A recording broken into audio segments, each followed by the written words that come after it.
Meu nome é Adriano, eu tenho 28 anos, eu sou daqui de São Carlos mesmo. Eu sou formado em letras pela Unesp, então fiz licenciatura em letras português e inglês. E atualmente eu sou professor de inglês, também no ensino básico. Bom, eu sou estudante do mestrado aqui do PPGL, eu comecei esse ano, então em agosto de 2024. O meu orientador é o Renato Basso, então por conta disso a linha de pesquisa é na área da semântica, mais especificadamente da semântica formal. E a semântica, a gente está preocupado em estudar o significado das palavras e também das sentenças. E como é produzido o significado a partir dessas construções. O foco da minha pesquisa são os exclusivos, é uma classe de palavras que englobam não só palavras propriamente, mas também construções e expressões. Como, por exemplo, só, apenas, unicamente, ou expressões do tipo com exceção, ou até mesmo expressões de tirando, salvo o. Então, são todas construções que têm como objetivo ou excluir ou delimitar um item frente a um grupo maior. Então, por exemplo, se eu digo eu gosto de sorvete de chocolate, significa uma coisa. Mas se eu digo, por exemplo, eu só gosto de sorvete de chocolate, essa ideia essa comparação entre uma frase e a outra são bem diferentes. A primeira eu posso dizer que, além do sorvete de chocolate, eu posso gostar de diversos outros sabores de sorvete. Uhum. Mas quando eu digo eu só gosto de sorvete de chocolate, isso exclui todas as outras possibilidades de sabores. Então, me limita a apenas um, que no caso é o de chocolate. E a ideia da pesquisa é justamente entender como que essa propriedade que a gente encontra em todas as línguas do mundo, que é a de justamente delimitar e excluir itens dentro de um conjunto, ela acontece especificadamente no português brasileiro. E que, num primeiro momento, parece algo muito simples, mas inconscientemente o falante, ao realizar esse tipo de sentença, como eu só gosto de sorvete, por trás tem um processo lógico muito sofisticado. E que a ideia é que a gente possa, a partir dessas análises do português brasileiro, a gente compreender melhor como que isso acontece no nível linguístico, mas pensando, na verdade, como que isso é estruturado mentalmente pelo falante.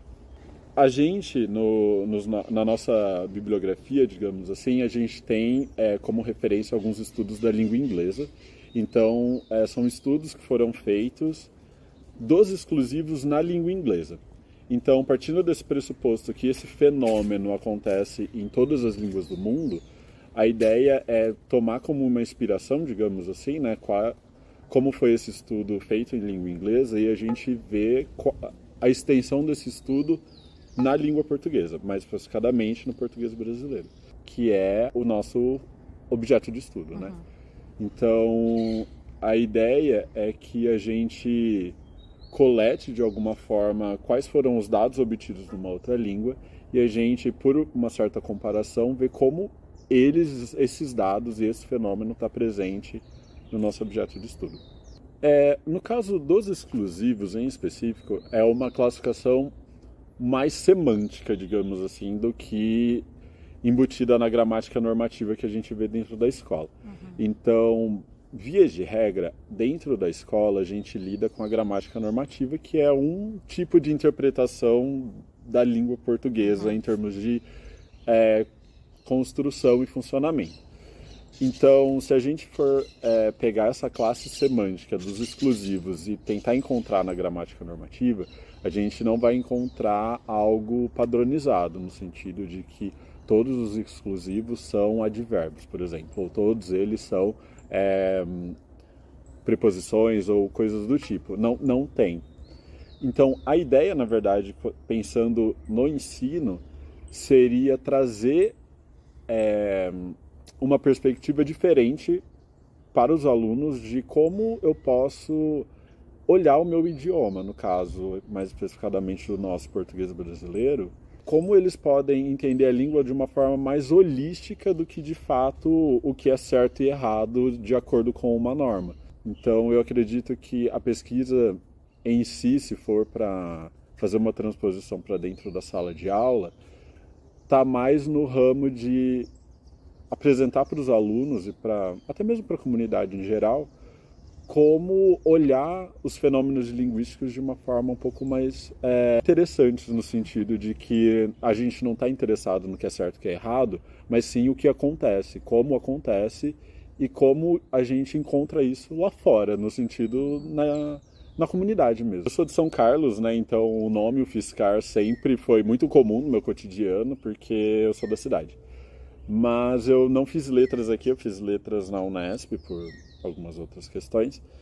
Mas na graduação, as matérias de semântica e pragmática foram as que mais me chamaram a atenção dentro do rol das diversas disciplinas que a gente tem. E aí eu fui pesquisar um pouco mais sobre esse tópico.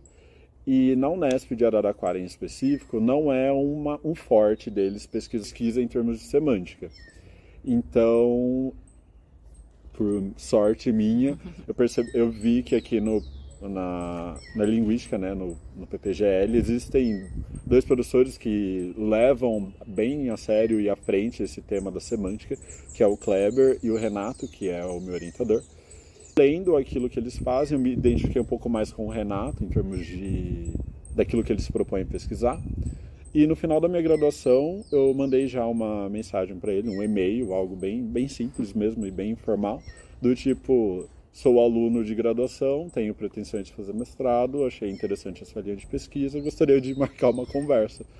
E foi assim. Então, nessas conversas que a gente foi tendo, ele me apresentou um pouco mais sobre o que ele faz e qual é a linha teórica, digamos assim, que ele segue. E a partir disso eu me interessei mais ainda e a gente conseguiu definir um tema para o projeto, né? Então, que foi aceito. Então, estou aqui no programa. Comecei faz 1 mês aqui, então está sendo, na verdade, um momento de descoberta, né?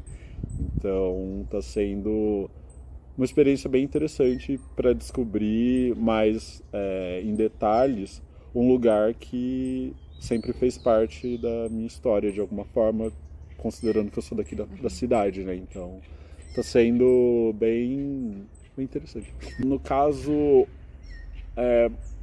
o mestrado em si, eles são só 2 anos, né? Então, não é um período tão longo da vida. Então, nesse primeiro momento, eu pensei em prosseguir com o mestrado aqui, obviamente, e eu continuar ainda dentro da sala de aula.